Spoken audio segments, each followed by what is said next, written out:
In the middle of a big city, there was a park where something strange happened every night. A little girl, just 3 years old, would come to the park after everyone left. She would lie down on a bench, cover herself with an old blanket, and fall asleep. No one knew why she was there or where she came from. People saw her but didn't bother to find out her story, until one day Agent Adam found her and their lives were changed forever. Officer Adam Stubbs was a friendly policeman and a family man who had just started patrolling the area where a mysterious little girl slept every night. Adam was new to the city, having recently joined the Las Vegas police force, so he didn't know about the stories surrounding the park and the girl. However, he soon realized something was very wrong and found himself caught up in a big mystery that he felt he had to solve. In his first week on the job, Stubbs heard about the little girl. He was naturally curious and worried about why such a young child was sleeping outside every night, with no one doing anything about it. This troubled him deeply, and he felt he had to find out what was going on. A 3-year-old girl sleeps in the park every night, and no one asked why. And social services? They don't care. I don't understand, he said, upset. Since no one seemed to be doing anything to help, Stubbs decided to patrol the park every night to find the girl. He didn't have to wait long. On his first night of patrol, Adam found the girl asleep on a park bench, wrapped in a thin blanket. Worried, he quietly approached, not wanting to scare her. As he got closer, he saw that she was curled up and shivering from the cold. Adam felt heartbroken seeing her like that. He moved closer and gently touched her shoulder to wake her. "Hello, little girl, are you all right?" he asked softly. Suddenly, the girl opened her eyes and saw the police officer standing over her. Without a word, she quickly grabbed the plastic bag next to her, hugged it tightly, rolled off the bench, and ran as fast as her little legs would allow. Adam was surprised by her reaction. He didn't understand why she was so scared. He tried to chase after her, shouting, "Wait, I just want to help." But in the end, she disappeared into the darkness, leaving him with unanswered questions. Stubbs was deeply saddened and frustrated that he couldn't help the girl. Feeling responsible, he decided to ask social services for help the next day, hoping they had information about her.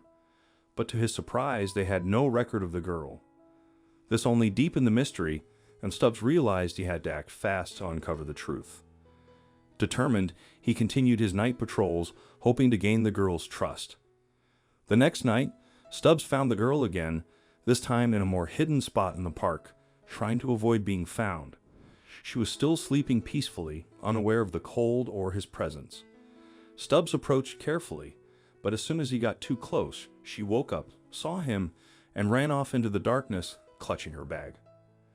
"Damn it, she always gets away, but I'm not giving up," Officer Stubbs said to himself, upset that he had not been able to approach the girl and talk to her, even for a couple of minutes. In the following days, Adam knew he had to change his strategy if he wanted to approach the girl without her running away. So the following week, he decided that the next time he tried to approach her in the park, he wouldn't do it alone. His patrol partner, Officer Danielle, would help him, and as soon as the girl ran off, she would be waiting on the opposite side of the park to intercept her. And that's exactly what happened. When the police officer and his partner returned to look for the girl in the middle of the night, she again ran away from Officer Stubbs at full speed. However, the girl did not expect another person to be waiting for her on the other side of the park.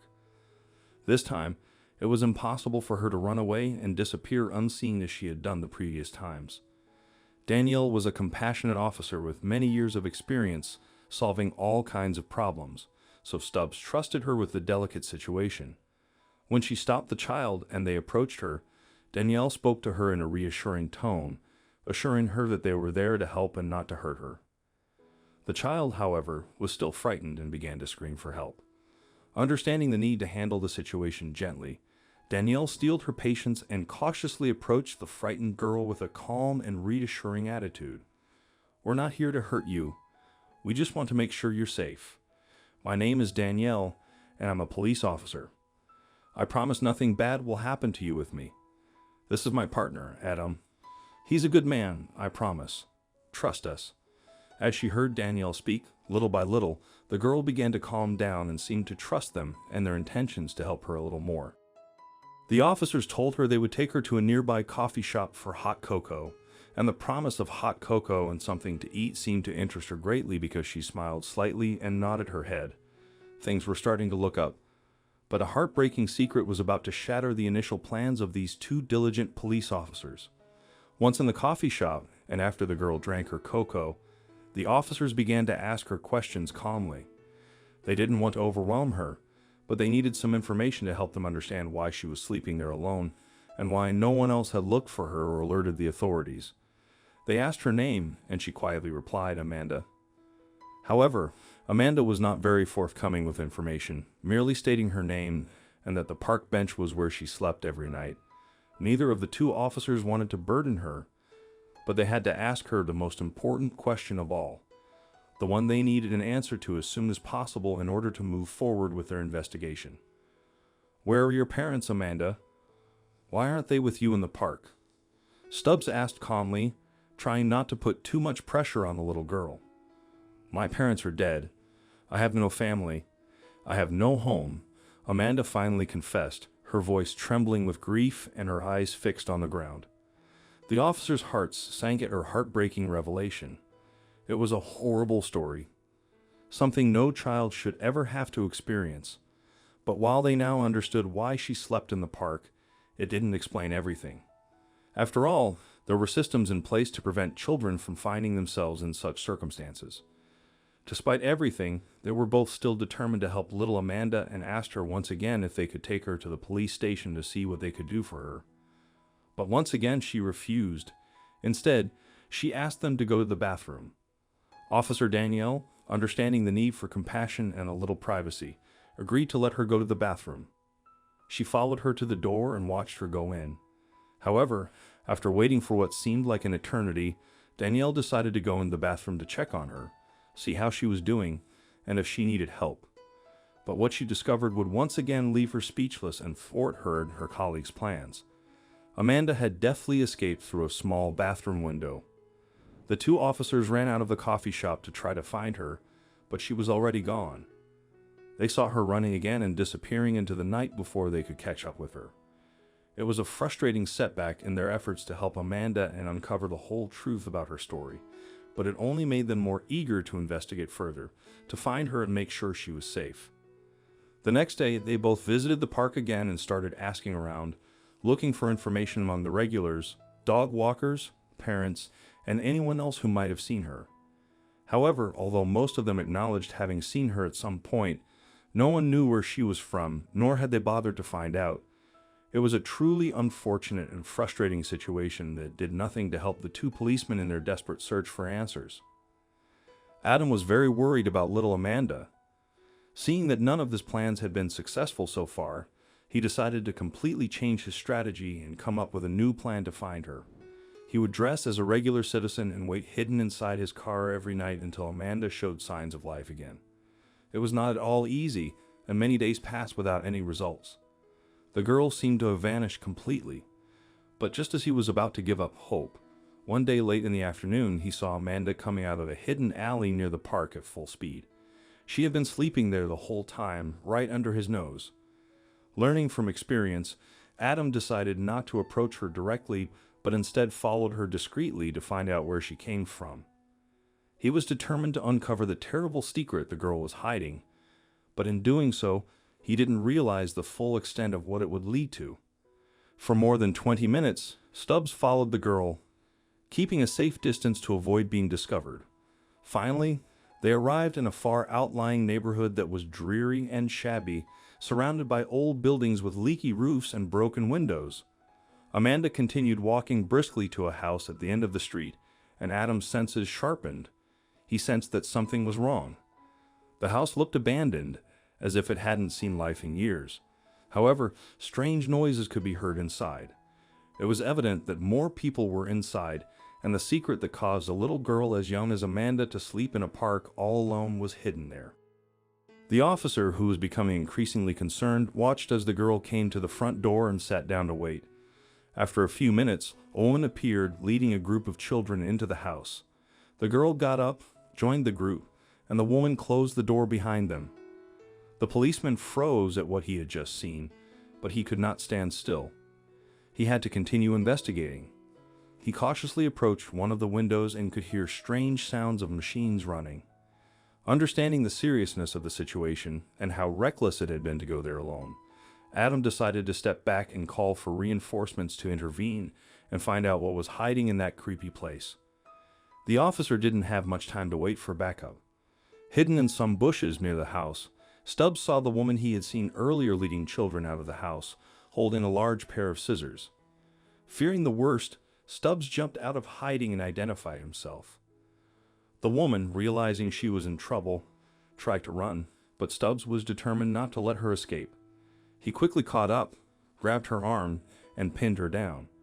Without saying a word, he handcuffed her and took her back to the house, ready to uncover the truth. Inside, the house was filthy with a horrible smell. The living room was filled with garbage, old clothes, and empty food containers. The walls were grimy, and the paint was faded, making the place feel gloomy. It was no place for anyone, especially children. Stubbs handcuffed the woman to the stairs and began searching for the other children he suspected were there. As he climbed the stairs and opened the first door, he was met with a heartbreaking sight. About 20 children were huddled together, dirty, malnourished, and scared. Each child held tiny needles and thread in their hands. The oldest, a boy who looked about 6 but was extremely thin with a swollen belly from malnutrition, bravely stepped forward to speak. The boy quickly revealed the sad truth Stubbs had been searching for. The woman had recruited them to work in an illegal sewing factory, promising them one hot meal a day and a roof over their heads. All the children were street kids from broken homes where the system had failed them. Instead of safety, the woman exploited them, forcing them to work long hours making cheap clothes for her profit. Finally discovering the truth and witnessing that sad reality hidden on the outskirts of the city filled Adam with a mixture of rage, sadness, and determination to put an end to so much cruelty. After making sure that the woman was still securely tied up and that the children were safe, Adam started to look for the girl who had led him there, Amanda. She must have been hiding somewhere, scared of what might happen to her. Adam wanted to find her, to let her know that everything was over and that she should never again be afraid of adults or return to that dreadful house. Finally, after several minutes of searching, he found her on one of the floors. Amanda was sitting at a small table, busy with a sewing machine. Her small hands were working tirelessly, but her eyes, once full of fear, were now tired. It was a heartbreaking scene. A girl who had already suffered so much was now forced to work. As he approached her, Stubbs realized that Amanda was looking at him. Her eyes showed surprise and fear, but also a hint of hope. The policeman spoke to her gently but firmly, telling her that he was there to help her. At first, the girl hesitated and didn't quite trust him, but she finally gave in and smiled, a smile that made him understand he had finally earned her trust. The policeman comforted her and promised to keep her safe, and in that moment, little Amanda realized she could trust him. For the first time in a long time, she felt safe and was no longer afraid of what might happen to her. "It's going to be okay, Amanda. You are safe now.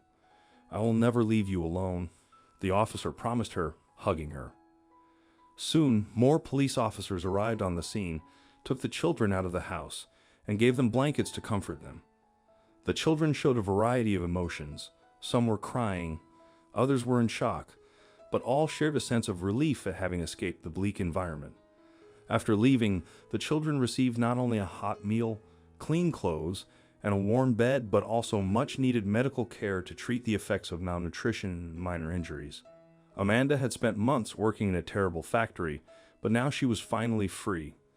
She was happy to be out of that place, but unlike the other children, she didn't want to go with the police. Amanda was afraid of the police and didn't trust any adults because everyone, including her parents, had let her down. Adam Stubbs found out that Amanda's parents had died in a fire, and she had been sent to a foster home where she was mistreated, but no one listened to her. That's why she found it so hard to trust anyone now. Stubbs and his partner, Danielle, spent weeks trying to get to know Amanda better. When they asked about her family, she sadly shook her head. She had no one else in the world. Amanda was alone, and the only people she seemed to trust were the two officers. During questioning, Amanda clung to Officer Stubbs, which gave Danielle an idea. She suggested that Stubbs take Amanda home to his family, and surprisingly, Amanda agreed. Amanda soon felt at home with Officer Stubbs and his family. Though he originally planned to find her a new foster family, Stubbs realized he wanted to keep Amanda and give her the love she had never had. Within weeks, Stubbs and his wife officially adopted Amanda, ending her tragic story and giving her the family she had always needed. What do you think of this story? Let us know in the comments section. I hope you liked this video. Please give it a thumbs up and share it with your loved ones. Also subscribe and press the bell icon to never miss the update from our channel. Thank you.